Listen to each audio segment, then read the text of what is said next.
negara kita ini sudah sangat baik ya. Kalau mau kita ponten, bisalah ponten 8 ya.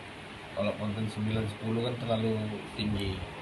Memang nggak kita pungkiri bahwa dalam kerukunan beragama itu kan harus menjaga toleransi, ya kan? Memang kalau kita lihat, kita amati, banyak juga memang ada sedikit-sedikit gesekan dan sebagainya. Tapi bahkan ini menjadi penilaian di dunia ya, mata dunia, bahwa kerukunan umat beragama di Indonesia ini cukup baik. Bisa kita lihat ada rumah ibadah gereja bisa berdampingan dengan masjid, itu yang ada di Jakarta ya. Nah, ini kan menunjukkan bahwa betapa baiknya kerukunan umat beragama. Cuma perlu yang kita kita pertegas, kita perjelas bahwa kita hanya bisa bertoleransi itu terkait persoalan-persoalan sosial, saling tolong menolong, saling membantu. Tapi dalam persoalan ibadah, persoalan akidah, persoalan iman, kita toleransinya bukan justru kita mengikuti atau menolong orang agama lain beribadah kita ikut, kan gitu kan. Tapi saling toleransinya yaitu saling menghargai, saling memahami, dan saling menjaga iman dan keyakinannya masing-masing. Jadi ada istilah di dalam Al-Quran itu kan jelas, la a'budu ma ta'budun, aku nggak menyembah apa yang kau sembah. Jangan pula memahami toleransi beragama itu orang lain, agama lain beribadah, kita ikut ibadahnya. Bukan itu maksud toleransi, tapi saling menghormati, saling menghargai apa yang menjadi keyakinan agama lain. Dalam dalam beragama Islam, di dalam Islam sendiri juga harus ada kerukunan juga. Misalnya antar mazhab, beda pendapat, seperti yang disampaikan oleh Syekh Rashid Ridho, nata'awan fima ittafaqna alaih wa ya'zur ba'duna ba'don fima ikhtalafna fi. Kita saling tolong-menolong, saling bekerja sama dalam persoalan yang kita sepakati. Tapi terhadap pendapat-pendapat ada perbedaan, maka kita saling menghormati dan menghargai. Jadi toleransi beragama, kerukunan beragama itu harus menjaga toleransi.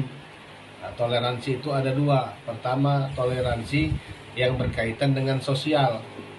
Ada saudara kita yang non-muslim, bisa kita bantu ketika sedang kesusahan. Mungkin dia sedang membutuhkan keadilan, kita bantu memperjuangkan keadilan. Membutuhkan mungkin kekurangan biaya untuk menyekolahkan anaknya. Nah, itu juga bagian dari toleransi kita, boleh menolongnya. Tapi dalam persoalan iman, dalam persoalan akidah, misalnya dia beribadah di gereja, ya kita nggak boleh ikuti ibadah dia. Tapi kita menghormati dan menghargai dan tidak mengganggu ibadah-ibadah yang dilakukan oleh agama lain. Itu aja makna toleransi. Jadi kerukunan beragama itu harus saling menghormati, saling menghargai. Itu namanya tasamu dalam istilah bahasa Arab, atasamu, ya kan? Jadi kita saling menghormati, menghargai keyakinan agama di luar agama kita. Tapi dalam persoalan iman, dalam persoalan akidah, kita tidak boleh mengikuti agama dia. Nah, dia beribadah, silahkan, nggak perlu kita mengganggu, hormati dia. Dan tak perlu juga kita mengikuti ibadah dia. Tapi apakah boleh kita menolong dia dalam bentuk uang, dalam bentuk sumbangan, kontribusi lain, tenaga, pikiran, boleh, silakan. Itulah yang disebut dengan toleransi dalam persoalan sosial. Toleransi dalam persoalan sosial, kita boleh membantu langsung saudara kita yang beda agama. Tapi dalam persoalan akidah, dalam persoalan iman, nggak boleh kita membantu dia beribadah.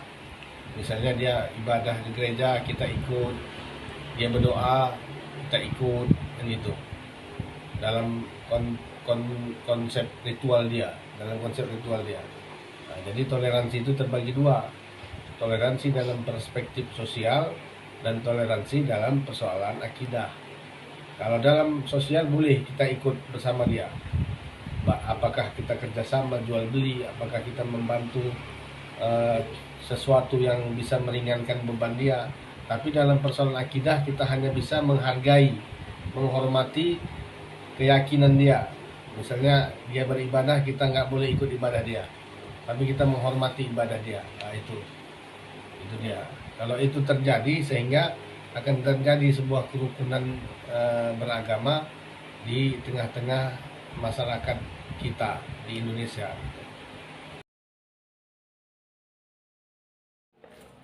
Syukur sama Tuhan, kami tidak pernah kami selisih paham. Ini kan muslim semua ini, tetangga ibu ini kan muslim, jadi mereka nanti kalau ibaratnya wirid, saya ibu buka aja pintu ini semua, dan saya ngomong kalau nggak muat di sini aja gitu. Kalau ibu pekan bertetangga kan muslim itu. Begitu juga kami, kalau ada acara di rumah ini wirid, kalau orang kami Kristen bilang ada pertamyangan namanya, dia bapak itu buka gerbangnya juga, nanti parkir Honda di situ dibuat di halaman bapak itu. Itulah kerukunan bermasyarakat gitu ya. Jadi kalau ada kemalangan juga teman kita yang muslim, kita juga berkunjung. Itu juga kami yang Kristen, orang kita yang muslim juga datang gitu.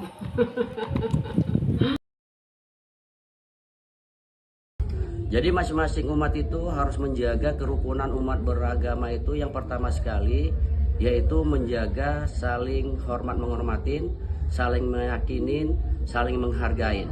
Karena setiap Indonesia, setiap daerah itu masing-masing sudah ada pimpinan umat beragamanya masing-masing.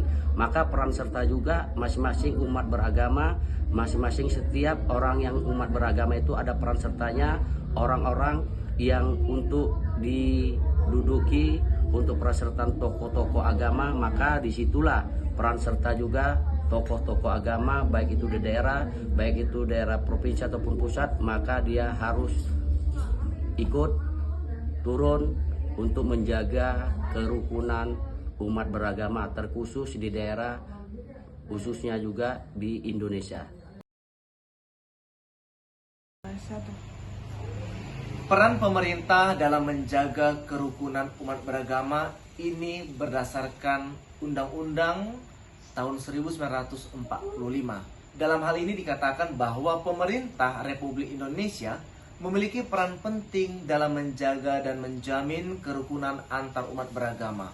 Hal ini secara tegas diatur dalam Undang-Undang Dasar Negara Republik Indonesia tahun 1945. Nah, berikut penjelasan peran pemerintah berdasarkan pasal-pasal yang terkait. Yang pertama, menjamin kemerdekaan beragama.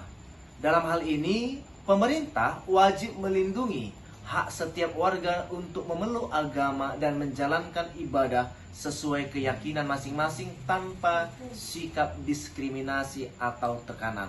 Yang kedua, pemerintah wajib melindungi hak asasi setiap warganya. Kemudian, menjaga keadilan dan perdamaian dalam masyarakat. Dan yang terakhir, mendorong kerukunan dan toleransi dalam kehidupan beragama. Dengan demikian, kita seluruhnya berharap bahwa kerukunan dapat terjadi jika semua elemen di dalam masyarakat maupun pemerintahan saling mendukung untuk menciptakan sikap toleransi di dalam umat beragama. Sekian dan terima kasih.